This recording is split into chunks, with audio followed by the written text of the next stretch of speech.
to determine what are the limitations and if there are any issues. Alright? So I would ask him, are you having any joint pains? No. No joint pains. Have not had any accident or trauma where you injured any of your joints? Notice any swelling or anything in any of the joints? Or any stiffness or difficulties moving your hands, your feet, knees? Alright, so you would ask the questions regarding joints and muscles because you know that is the assessment that we are doing. Right, they do because you know that persons have done hip replacement surgeries, knee replacement surgeries, things like that. So you would ask if they had any surgical procedures that involved anything like that. I don't think you can see one thing where you are sitting.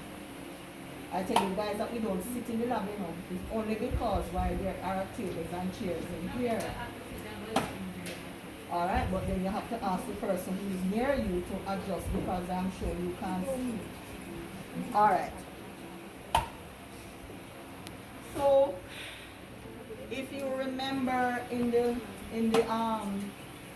video that you saw, the gentleman started with the upper extremities, then he did the lower extremities. Alright? Just pull on your mask for me. Camille! Alright. So you would inspect. And if you remember, he said you would look to see if you notice any asymmetry, any swelling at this area, which is your temporal mandible joint. Right? Of course, I'm not going to be allowing, I wouldn't allow everybody to be pulling your mask because you know the times that we are in. Alright?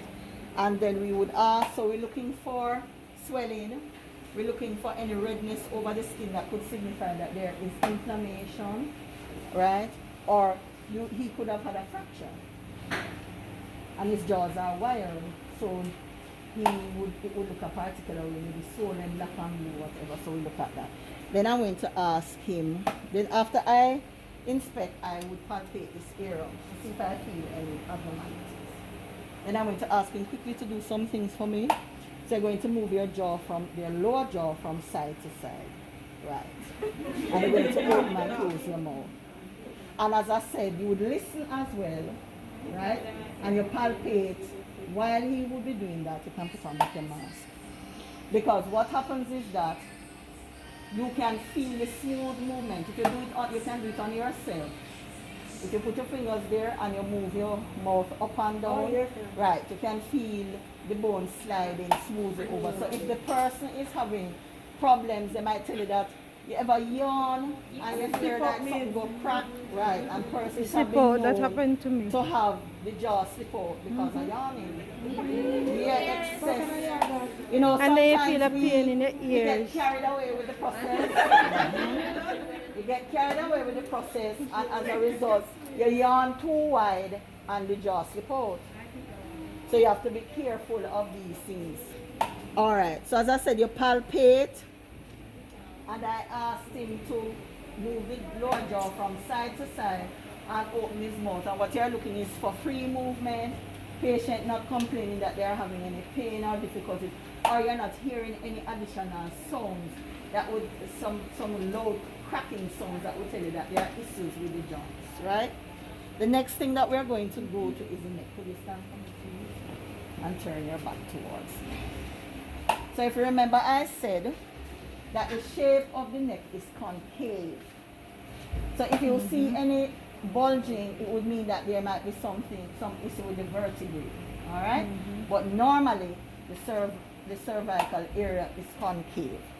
So after you look at that now, what you're going to do next is you're going to palpate. So if you remember, the gentleman was palpating, and you'll be able to feel if there is any prominence where it should be. When you reach, he said about C7, you'll notice that you will feel the prominence there because that is a normal part, but you shouldn't have any bulging anywhere else. Alright, so you palpate. The next thing I'm going to do, I'm going to ask him to do certain movements with his neck. So what you're going to do for me is that you're going to try to touch your chin on your chest. So that's flexion. Alright? Then you're going to look up towards the ceiling. Extension. That is extension. You're going to look to the right and look to the left, right? That is rotation. And you're going to attempt to touch your ear, left ear first to your left shoulder, and other side. Right, your ear obviously cannot go all the way down. And if you remember, one of the things that the gentleman said is that you steady the shoulder so there is not the temptation to try to be bringing up the shoulder. Because you just want to see if the patient is able to carry out these range of motion exercises without any issues, right? So he is able to carry out flexion, extension, rotation, and we call trying to touch the ear to each shoulder, lateral bending. All right? Okay. The next thing we look at is the shoulders.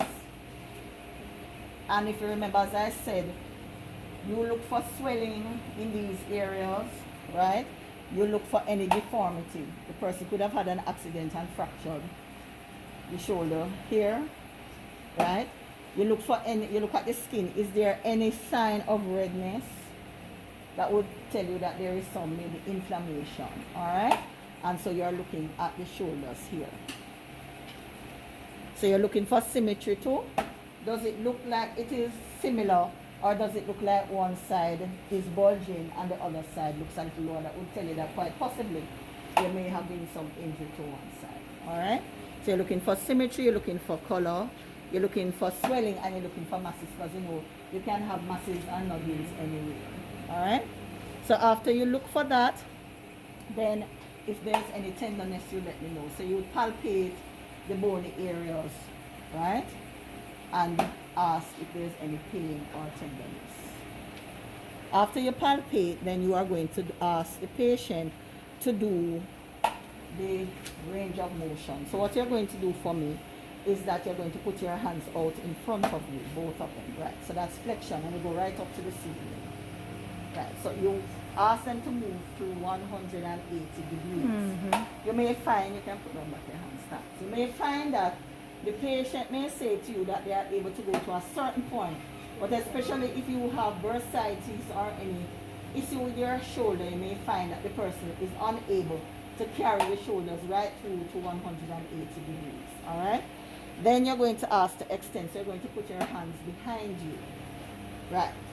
Extension, or hyperextension as we call it. Okay, you can put your hands at your side. Then you are going to put out your hands in the air. So you're going to put it out like this, right? That is abduction. Remember I told you, ab is when you go away from, and you're going to put it, and that is abduction.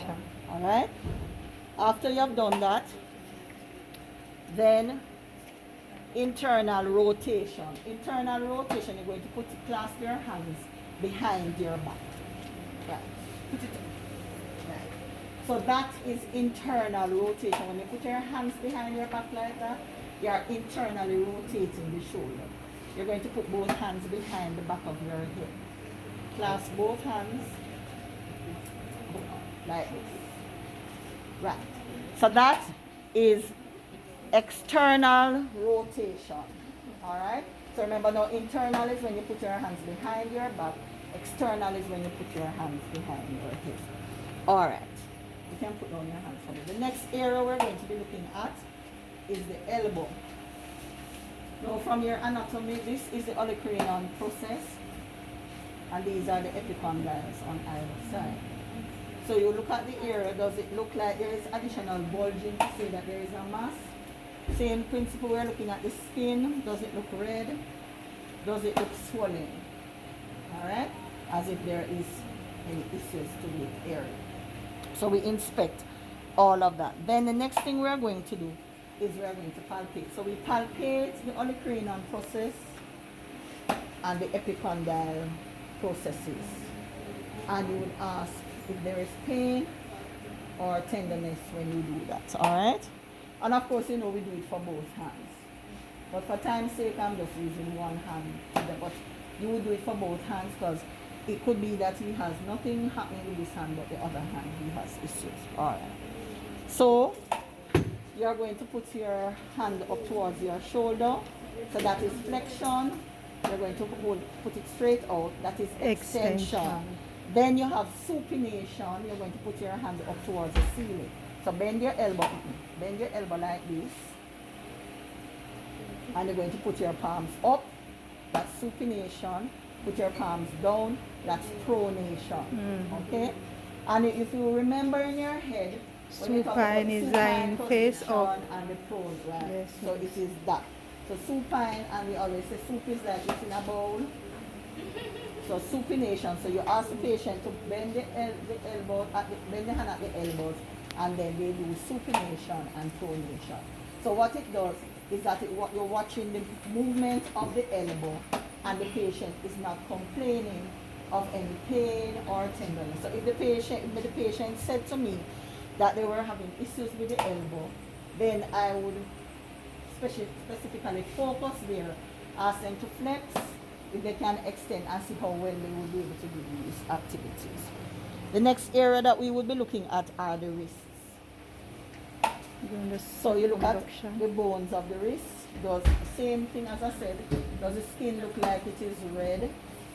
And does it look irritated? Does it look swollen? Right? Do we see any bulges that will tell us there are mass or any nodules? They have a condition called carpal tunnel syndrome. Yes, yes. And most times when persons have carpal tunnel syndrome, they have a swelling right about here.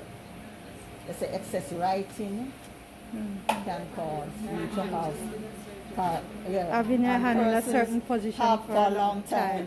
You have done, sometimes you do surgery and it returns after a period of time. Yes.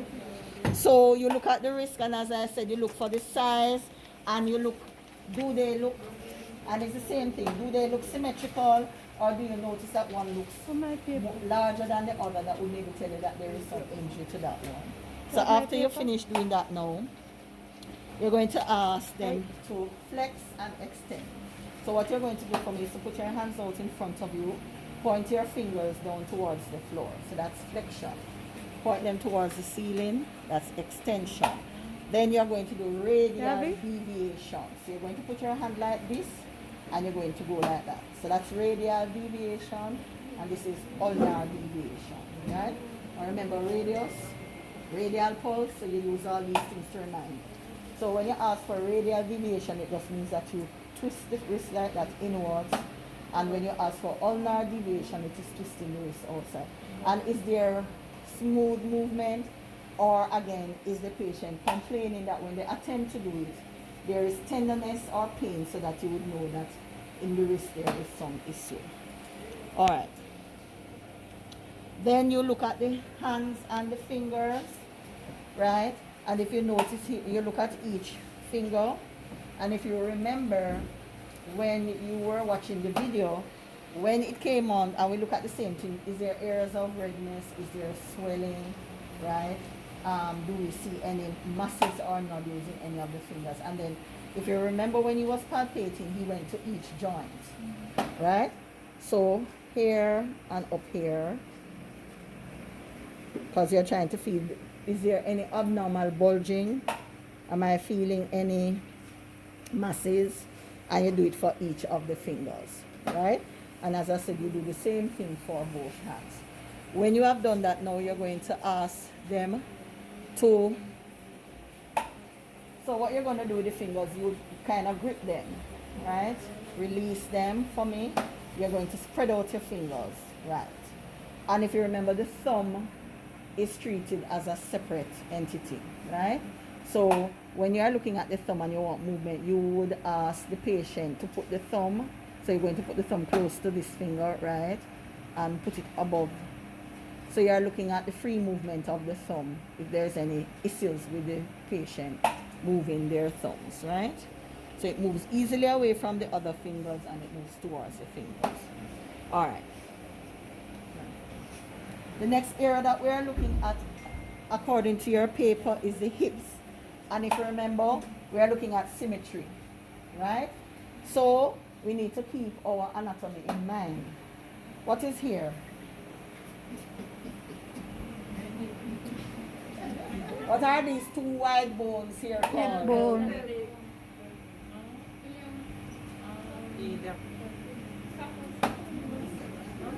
Where's the sacrum? Your sacrum situation. Please go over there and tell me what is the name of those two flat bones up there on the pelvis, on the hip.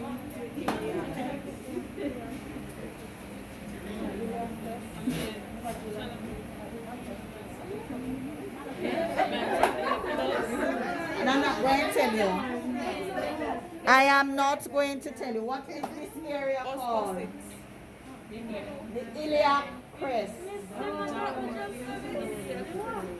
After you take how long to tell me that? No, she said it. She said it before? Yeah. Alright. So what we look for is symmetry. Does one hip look higher than the other? You know, some people when they walk like this, that would tell you that there's something wrong with the hip. They could have had a fracture, they could have had surgery, right? A number of things could have happened. So we're looking for symmetry, right? And of course, if you notice, what the gentleman did is he looked at the upper section, right? To see if there was any deformity, any swelling. We look at the skin again to see if there are any issues. And we would palpate the area of the hip and ask the patient, are you feeling any pain when I palpate, right? Okay. After you do that now, you're going to carry out, lay on the bed for me, please. You can do it with the patient standing up, or you can do it with the patient laying down. Alright? So we want him to flex, so you're going to bend your knee and bring it up towards your chest.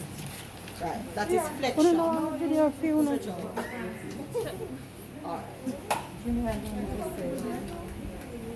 Flexion, so the knees bent, or put one foot straight up in the air. Right. Yes, So Junior. that is flexing the hip. Stand for me 1 second. When you are doing extension of the hip, you are going to put your foot out behind you. Right. So that is hyperextension or extension. So you are extending the hip, but when you go this way, you are flexing the hip. Alright. You can lie down back on the bed for me. So, miss, we don't do any circumduction? Circumduction. Do you see circumduction on your paper? Miss, I don't even know No, my we paper don't do is. Somebody set up a paper. We don't do all. You don't have No. one? I had one, miss. Is that it, miss? Yes. Oh. This is not your paper. This is my paper. I I don't know had, what you did with your paper. Put your names. Put your names on the papers. Papers get left in the lab all the time. Alright, you're going to move this leg out this direction. I got extra ones. Do you want one? yes, miss. Because Hold I on, don't know hold your on. mind. Everybody put out hand. That's it. If you find it, make it somebody. Alright. So you're going to, when you put your foot out, this is what? Extension. Abduction, and this is adduction. Okay. You also have external rotation and internal rotation. So bend your knee for me, please. So when you saw the gentleman, what did he say it forms? L. Oh, thank you, my dear. Hold on, relax, right. So you notice it forms a 4. So this is external rotation when you bring out the leg like that. And this is internal rotation when you ask the patient to bring the knee towards that knee. So you're doing internal rotation of the hip, and what I just showed you a while ago. Within 4 is external rotation of the hip. Would you do it for both knees? Both legs. Remember that we're doing it. As I said to you, I show you on one side, you know, but you are doing it bilaterally because you want to know, is it that the two sides can do that equally, or it could be that the patient says to you that I have a problem with my left hip. So you'd realize now when you attempt to do external rotation with that one, there may be some limitation. Could be that the person had surgery on the hip. Could be that they were in a motor vehicle accident, fractured the hip, so they have limited movement in that hip. So you don't want to do it for the both sides. All right? So it's sort of when people have like a lot of weight and they can't really do it. No, well, that you remember, you know, that it's not that you have to do 4, you know. Because, for example, bend your knee for me and just put it out this way, right? So this would give you external rotation. So it doesn't mean that the individual has to put the foot over. Because I'm sure that right now if you ask me to touch my toes, apart from the fact that I'm having a pain in my lower back, I can't reach my toes. Some people can do that with no problem. They say touch your toes, immediately then go bam and touch the toe and come up, is not a problem. But like me, I struggle trying to see how to fix my back to reach on my foot. So if you realize that, for example, you would ask a patient, the patient tell you that they have some issues with their back.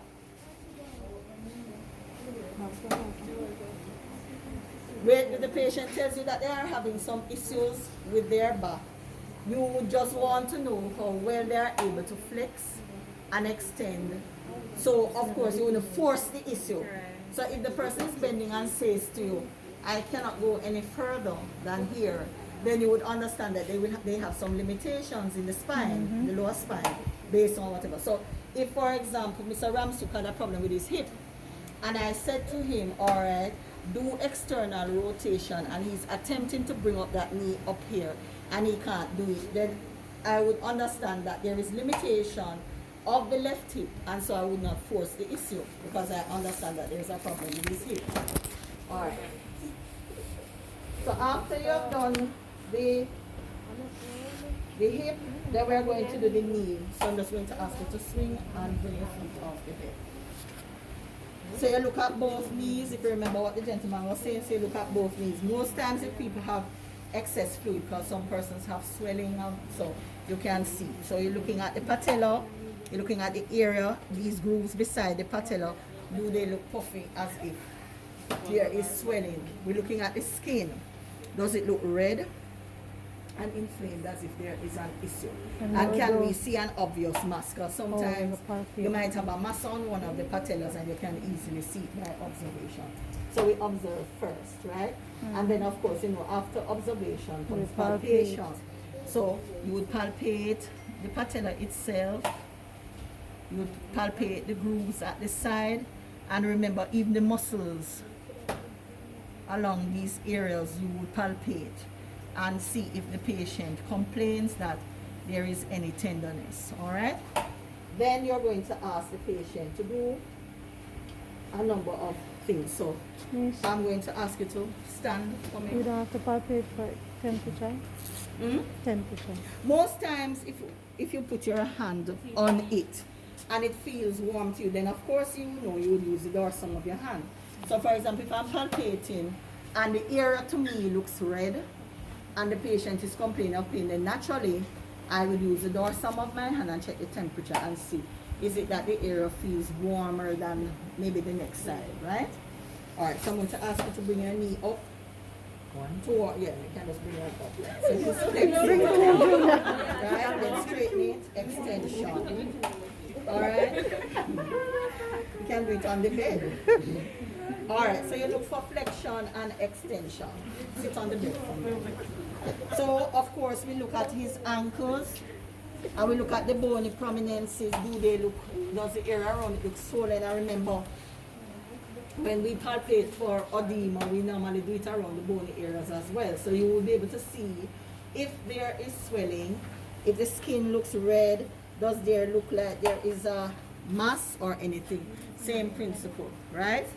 And then we would palpate and ask the client if they have any pain. All right, then we're going to ask them to do some exercises for the ankle. All right, so we're going to do flex. So we're going to flex, so we're going to point your toes down towards the floor. Right. Point your toes up towards the ceiling. All right. Then we are going to do the inversion and the eversion that you saw. So inversion, hold on. Inversion is when you turn your foot like that, kind of like that, in. And eversion is when you tilt it out like that. It's like you're sitting. So you bring it like how you see me bring my foot, and then you put it out like that. That is eversion. And you ask the patient, of course, are they having any pains? Stand for me again, and you're going to turn your back towards. So now we'll be looking at the spinal column, right? In this assessment, the spinal column is left for last.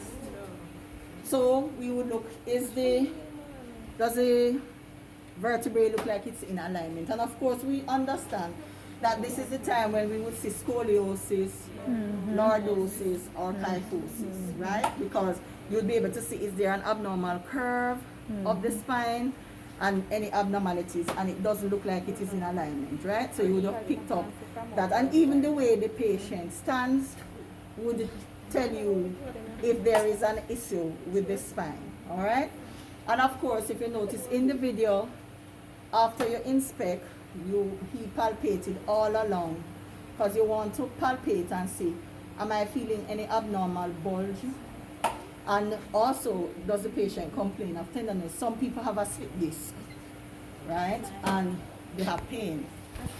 A slip disc, so it comes between the vertebrae. It slips out between the vertebrae and it squeezes it or whatever, so it gives pain, all right? So you palpate, after you inspect, you palpate, then you're going to ask the patient to do certain exercises, right?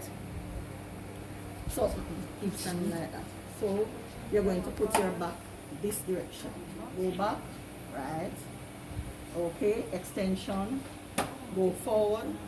So you're going to try and touch your toes. If you can, that's fine. If you can't, you leave it alone. Right, see? Sure.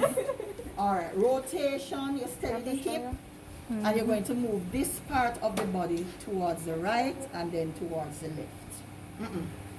So you're shifting the entire right and that way. Go ahead. Next side. Why am I holding his hip? So you don't move. Stabilizing, because I don't want him right. I don't want him to use the hip and shift the entire body. So I stabilize it because I want him to move the upper section. So he moves it that way and he moves it that way. Alright? And then the last thing I want him to do is what we call lateral bending. So you're going to go along this side and so you Bend side to side. Keep your foot. Oh, Juna. Right. Yes. And with the feet, right. So that is lateral bending. So that is the musculoskeletal assessment. So lateral, yeah, this is rotation. But it's just as I said to you, it's a lot of things. But that you would wouldn't have know to all cover. of them And of based on course, your- if you go to hospital and you're working within a time frame because you're trying to, remember now, you know, when you go to hospital, it's not just physical assessment you have to know. Tidying the patient, feeding the patient, doing your assessment, sorting out IV fluid, and I'm talking about the regular duties, giving medication and stuff. So you can't spend the whole half of the morning doing physical assessment, because then time going to catch up on you. So that's why I said, if when you're taking the history, the patient said to you, nurse, you know that last night I broke up my knee So you do in the the assessment. bed. I know it pain in me, it all feel like it swell. Then you would assess the That person's area, knee. yeah. Look at it. Does it look like it's swollen, black and blue? Does the person have limited movements? Do you see a mass? Those sort of things, right? And if the person say, I'm having a problem with my back for about 2 weeks now, then you know that you would specifically zero on looking at the back. But you wouldn't just throw in everything like that. It's a focused thing you don't want to do, because as I said, you have to manage your time well. Alright? Yes. So that is musculoskeletal assessment.